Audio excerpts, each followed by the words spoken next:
Kids, are you ready for today's lesson? My discussion is about the solution of quadratic equation by completing the square. This is another way of solving quadratic equation of any type. Try to discover how it works. Happy learning!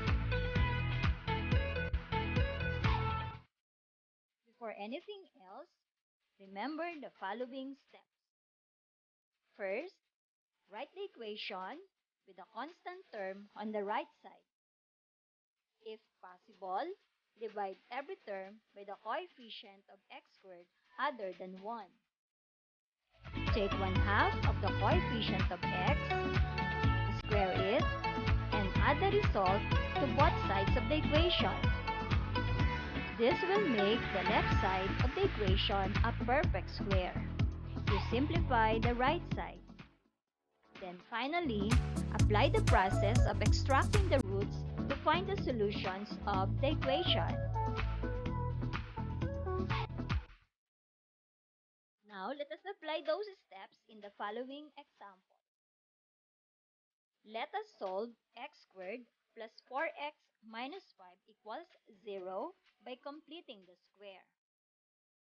Applying the first step, the constant term will be written in the right side by addition property of equality. So the equation becomes x squared plus 4x is equal to 5. Since the coefficient of x squared is 1, skip step 2. Now, let us proceed to step 3. The coefficient of x is 4. Multiply 4 by 1/2, so we will get 2. The square of 2 is 4. So 2 squared or 4 is added to both sides of the equation.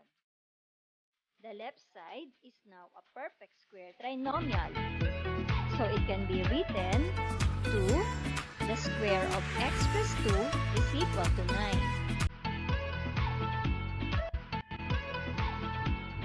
Now, let us extract the roots of both sides so that when getting the square root of the square of x plus 2 is x plus 2 and the square root of 9 is positive or negative 3. Let us separate the positive and negative. So x plus 2 is equal to 3 and x plus 2 is equal to negative 3. By addition property of equality, we will get x equals 3 minus 2 and negative 3 minus 2. So x is equal to 1 and x equals negative 5.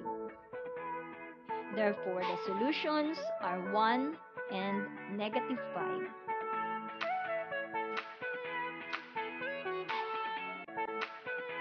Now, let us try another type of example.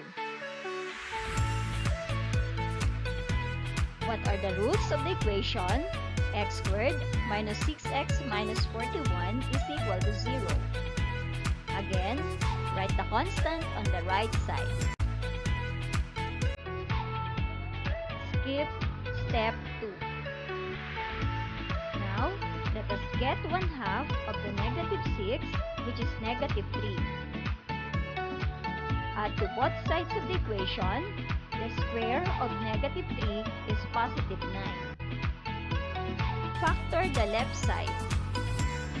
That is the square of the binomial x minus 3. And 41 plus 9 is equal to 50. Extracting both sides and simplify, the square root of the square of x minus 3 is x minus 3. And the square root of 50 is factorable to square root of 25 times the square root of 2. So simplified to x minus 3 is equal to a positive or negative 5 square root of 2. Apply addition property of equality and separate the positive and negative. So the roots are 3 plus 5 square root of 2 and 3 minus 5 square root of 2.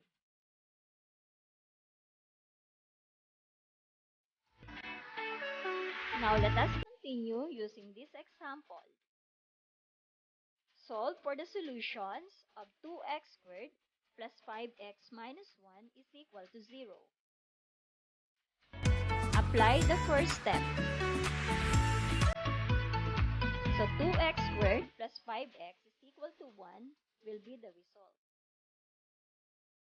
Since the equation has 2 as the coefficient of x squared, we will apply step number 2. Every term will be divided by 2. So that we will get, let us get 1/2 of 5 halves. That is 5/4.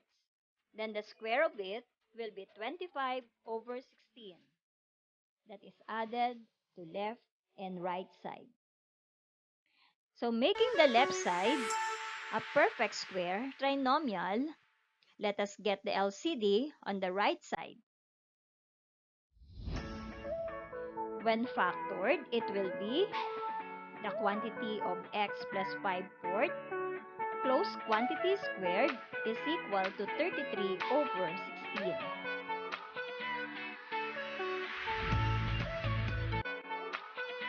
Let us extract the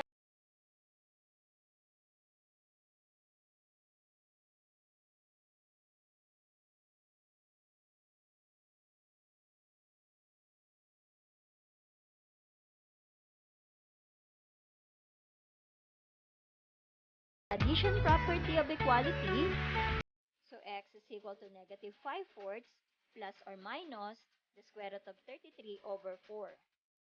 Since they have the same denominator, it can be combined to negative 5 plus the square root of 33/4 and negative 5 the square root of 33/4.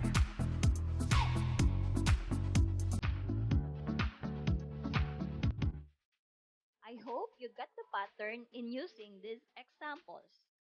Now, let me give you this inspiring quotation. Math may not teach us to add love or subtract hate, but it gives us hope that every problem has a solution.